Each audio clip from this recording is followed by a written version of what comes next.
Bienvenue sur Top Invest, la chaîne des top d'investissement. Ici, on parle essentiellement d'entreprises de qualité. Avons-nous une opportunité d'investissement sur le grand? C'est la question à laquelle on va essayer de répondre en se basant sur les états financiers de la compagnie. Je rappelle que ceci représente uniquement mon point de vue et non un conseil d'investissement. Et comme d'habitude, je me réserve le droit de me tromper.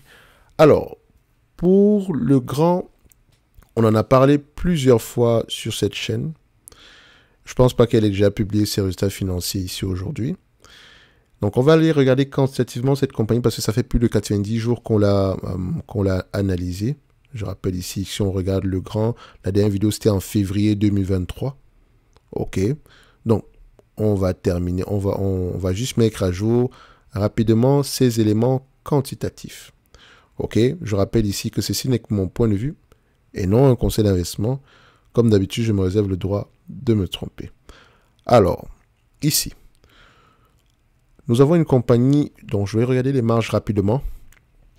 1. Croissance des revenus? Oui, on aime ça.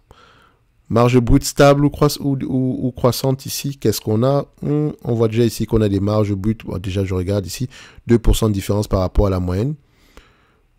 Ça va, ok. La pandémie également étant passée par là, mais on doit aller questionner les rapports financiers. Je pense en décembre 2022. Ils sont moins élevés que d'habitude. Déjà, ça avait commencé en 2021. Donc, pourquoi est-ce que ces marges-là sont moins élevées? Est-ce que c'est par rapport à la conjoncture actuelle? Est-ce que les marchés finaux sont au ralenti? De toutes les façons, on voit ici que la croissance des revenus est là. Mais pourquoi est-ce que les marges diminuent? Ok, est-ce que les coûts de production augmentent? Donc, en termes de marge EBITDA, constatez ici que si la marge brute diminue ou bien fait du yo-yo, la marge EBITDA également aura tendance à aller dans le même sens. OK? Stabilité ou croissance des marges EBITDA, on va plutôt se dire qu'on a plutôt... Voilà. On a disons une stabilité parce que c'est 0,6 points ici. Donc, malgré le fait qu'on ait des marges brutes un peu moins élevées que d'habitude, la marge EBITDA n'a pas diminué et n'a pas énormément diminué non plus. Donc, dès qu'on a fait des économies ici en termes de coût d'exploitation. OK?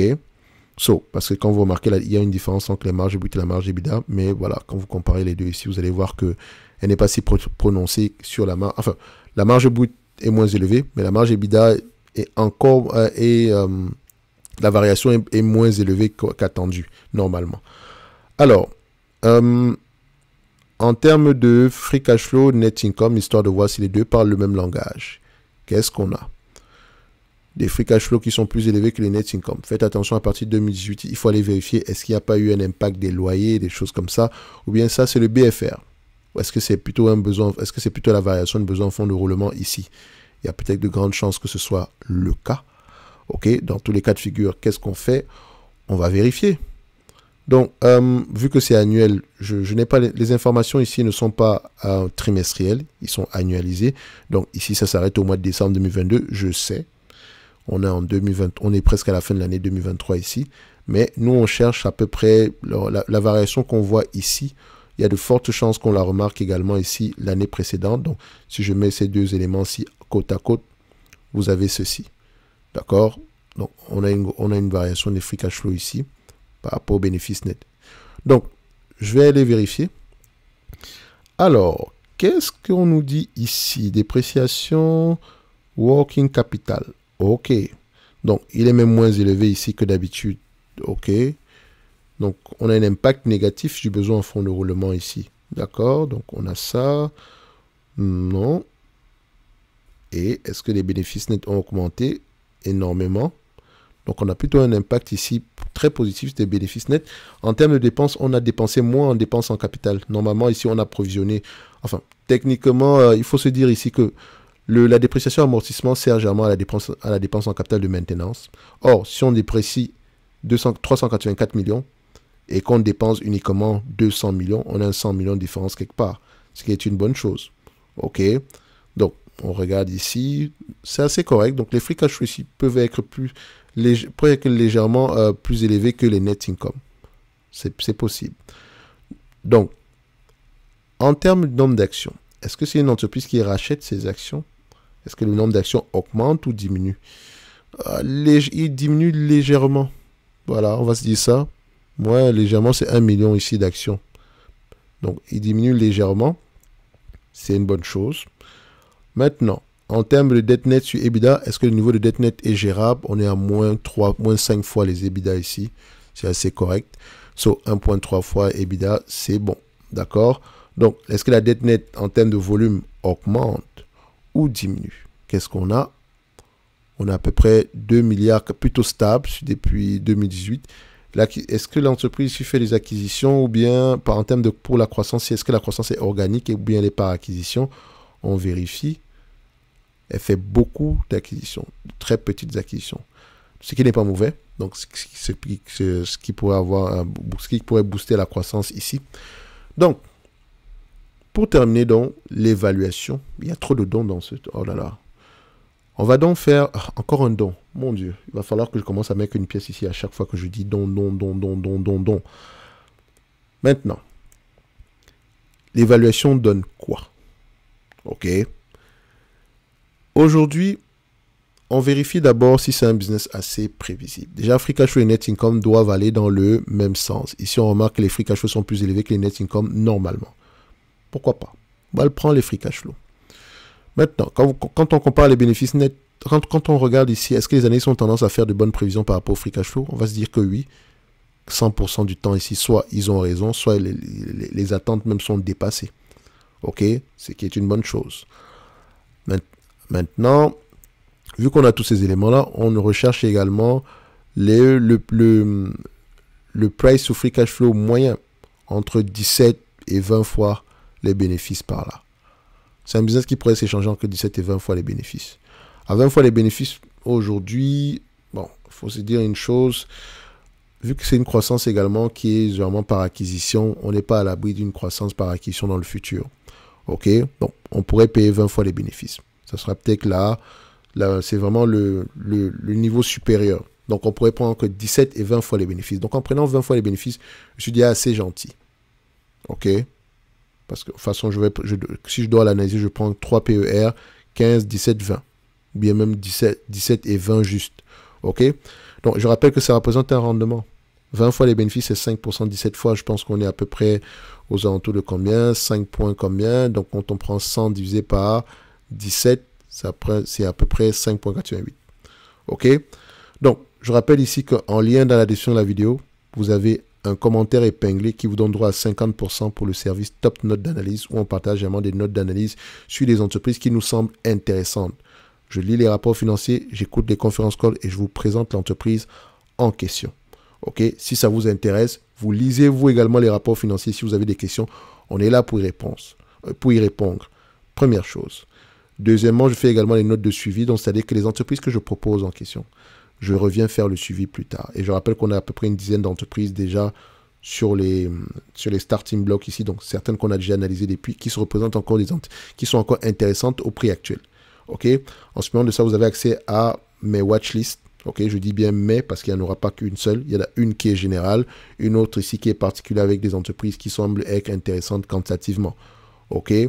Donc, en lien dans la vidéo, vous avez 50% et le discount se termine aujourd'hui. Après ça, le prix qui est barré, ce sera qui sera affiché dans le futur. Donc, vous ne pouvez pas demander des analyses quantitatives ici. D'accord? On peut juste parler des business qu'on a mentionnés dans les choix de Top Invest. Ou bien, vous pouvez converser entre vous. OK? Pour ceux qui veulent également, vous pouvez avoir ce service-ci plus 2 formations. OK? Donc, le lien également est dans la description. Pas le lien, mais bon, c'est le même lien dans tous les cas de figure. À vous de voir celui qui vous intéresse ou pas. D'accord? So, on termine donc cette analyse. Maintenant, on a une entité ici, on sait qu'on va payer 20 fois les bénéfices. Ça représente combien? Moi, j'aime bien regarder les choses d'abord du point de vue rendement. On s'attend à 5,46$ d'ici 2025. Par rapport au prix actuel, ça représente un rendement potentiel de 6,27%. On n'a pas encore enlevé la dette, même si le niveau d'endettement ici ne nous semble pas énorme. Si je prends ça à 20 fois les bénéfices, c'est à peu près $109. 109 euros plutôt. 109 euros ici, moins la dette nette actuelle. Enfin, je prends la dette nette actuelle malheureusement, quoique ça date de 2025 ici, de 2022 ici. Tout simplement parce que si entité européenne, on a même l'information, ça tombe bien. C'est 9 euros. 109 euros, moins 9 euros, ça donne combien? 100 euros. Donc, si on se négocie à 20 fois les bénéfices, comme on a tendance comme ce qu'on a eu tendance à avoir sur les 5 dernières années ici. OK, on peut faire ça comme ça. OK, on a même eu plus que ça. Nous avons une entité ici qui est légèrement sous-évaluée. Je dis bien légèrement sous-évaluée. Moi, personnellement, comme je vous l'ai mentionné, je recherche un rendement de 8% par rapport à mon coût d'acquisition. Donc, c'est une entité qui va m'intéresser aux alentours des 68 euros. Ça, ce n'est que mon prix. D'accord? Si j'avais acheté cette compagnie, bien sûr. Parce que je me réserve le droit de me tromper. Maintenant, pour ceux qui adorent la compagnie, parce que comme on dit souvent ici, nous sommes des investisseurs, nous sommes différents. Il y a des gens qui préfèrent, qui peuvent acheter ce prix à ce prix-ci, même si elles savent elles surpayent, mais elles acceptent surpayer pour la qualité. Moi, j'aime les deals, donc ça ne passe pas dans mon cerveau. C'est 8% ou rien du tout. Sinon, j'oriente mon capital ailleurs. OK? Donc, en date d'aujourd'hui, le grand est légèrement sous-évalué. Et ça, n'oubliez pas que c'est parce qu'on a pris en considération 20 fois les bénéfices. Hein.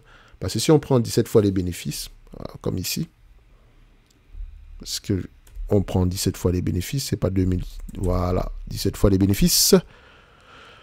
Alors, à 17 fois les bénéfices ici, moins la dette nette, on arrive à peu près à un prix aux alentours ici de 83 par là. Donc, on se dira que, voilà, l'entité, au pire des cas, correctement évaluée.